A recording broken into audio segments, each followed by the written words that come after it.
নমস্কার বন্ধুরা, আমি সৌরভ আর আপনারা দেখছেন সবুজের রামধনু।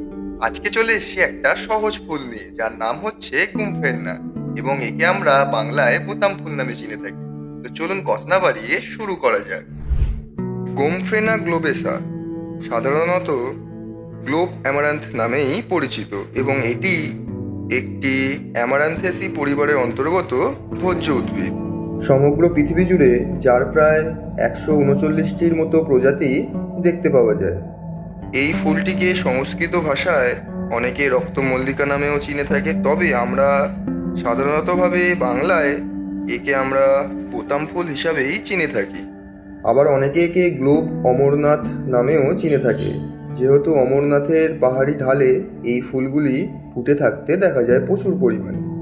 বৃত্তাকার আকারের ফুলের পুষ্পগুলি সাধারণত ম্যাজেন্টা, বেগুনি, লাল, কমলা, সাদা, গোলাপি বিভিন্ন রঙের হয়ে থাকে, এবং সাধারণত বেশিরভাগ ক্ষেত্রে এই বেগুনিটিই বিশেষভাবে চোখে পড়ে।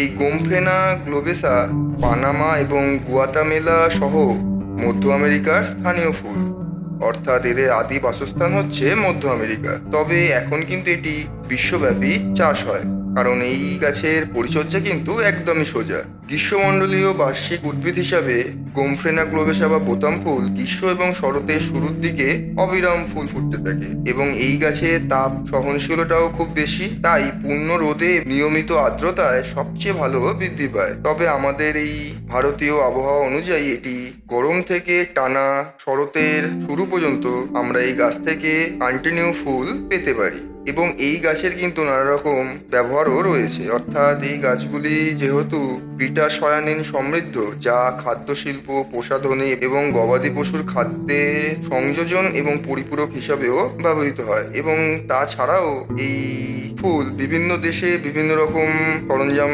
বানাতেও ব্যবহৃত হয়। যেমন হুয়েইতে, অর্থাৎ হুয়েই নামক যে দেশটি রয়েছে, সেই দেশে এটি সাধারণত দীর্ঘস্থায়ী লেস বা ফিতে হিসাবে ব্যবহৃত হয়, কারণ এটি শুকানোর পরেও তার আকৃতি এবং রং ধরে রাখে।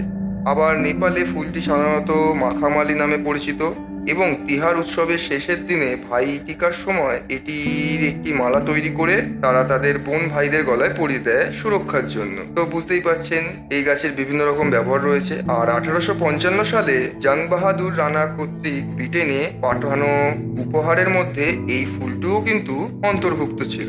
আবার অনেক ক্ষেত্রে বিভিন্ন ল্যান্ডস্কেপ ডিজাইন করার ক্ষেত্রেও কিন্তু এই ফুলের জুড়ি মেলা ভার।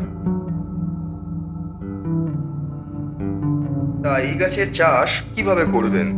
এই গাছ গরমের শুরুতে বিভিন্ন নার্সারিতে ছোট ছোট চারা বান্ডিল আকারে বিক্রি হয়, সেটি থেকেও করতে পারেন, এবং আমার মতো এইরকম দানা থেকেও এই গাছ কিন্তু খুব সহজেই বড় করা যায়। আর রইল মাটিটি, অর্থাৎ আমরা যেহেতু সাধারণ ছাদ বাগানি এবং আমাদের কাছে মাটির পরিমাণটা খুবই সীমিত, তাই এই একই মাটি বিভিন্নভাবে আমরা ব্যবহার করি। অর্থাৎ শীতকালে ব্যবহৃত মাটিটাই আমরা রোদে শুকিয়ে নিয়ে তার সাথে কিছুটা ভার্মি কম্পোস্ট মিশিয়ে নিয়ে সেটি আবার পুনরায় এইসব গাছের ক্ষেত্রে ব্যবহার করি। তো সেরকমই মাটিতে এই দানাগুলি ছড়িয়ে দিয়ে তার ওপরে একটা মাটির 1/2 ইঞ্চির মতো আস্তরণ দিয়ে তার ওপর ফাঙ্গিসাইড জল দিয়ে দেবো, এবং এটি করে দেওয়ার পর মোটামুটি 15 থেকে 20 দিনের মধ্যেই কিন্তু ছোট ছোট চারা গাছের উদয় হয়। প্রায় 2 মাস চলে গেছে, এখন এই গাছগুলিতে কিন্তু প্রচুর পরিমাণে ফুল ফুটছে, এবং এই সমস্ত গাছে কিন্তু 30 থেকে 40 দিনের মাথায় গাছে ফুল ফুটতে শুরু করে। এবং এই সমস্ত গাছের পরিচর্যা যেহেতু খুবই সহজ, তাই এই সমস্ত গাছে খুব একটা বেশি সারের প্রয়োজন হয় না। তো আমি এই সমস্ত গাছে কুড়ি আসার আগের মুহূর্তে, অর্থাৎ এই গাছগুলির যখন বয়স প্রায় 1 মাসের মতো, তখন একবার ডিএপি ব্যবহার করেছিলাম। অর্থাৎ পুরো পাত্রে 10 থেকে 15 দানা ডিএপি, ব্যাস এই সারই এই গাছের জন্য ব্যবহার করেছি, এবং তাতেই দেখুন কত সুন্দর রেজাল্ট। আর আগেই বলেছি এই গাছের পরিচর্যা খুবই সোজা, কারণ এই গাছ যেমন গরমকালে অতিরিক্ত তাপ সহ্য করতে পারে, তেমনই বর্ষাকালে অতিরিক্ত জলও সহ্য করতে পারে। তাই খুব সহজেই কিন্তু আপনারা আপনাদের ছাদ বাগানে এই গাছের চাষ করতেই পারেন। আবার এই হয়ে যাওয়া ফুলগুলো, অর্থাৎ শুকিয়ে যাওয়া ফুলগুলি সংরক্ষণ করে রেখে দিতে পারলেই কিন্তু সেগুলি পরের সিজনের জন্য আমাদের চারা তৈরির জন্য ব্যবহার করা যেতে পারে, অর্থাৎ সেগুলি থেকেই আমরা নতুন নতুন চারা গাছ বানিয়ে নিতে পারি। ভিডিওটি ভালো লাগলে অবশ্যই লাইক এবং শেয়ার করবেন। আর হ্যাঁ, নতুন বন্ধুদের উদ্দেশ্যে বলছি, তারা অবশ্যই চ্যানেলটিকে সাবস্ক্রাইব করে নেবেন নতুন নতুন ভিডিওর আপডেট পাওয়ার জন্য। আর হ্যাঁ, আমি যেটা বলি সেটা হচ্ছে গাছ করতে থাকুন, কারণ গাছ করলে দুটি জিনিসের ভারসাম্য বজায় থাকে, এক পরিবেশের আর এক হচ্ছে আপনার মনের।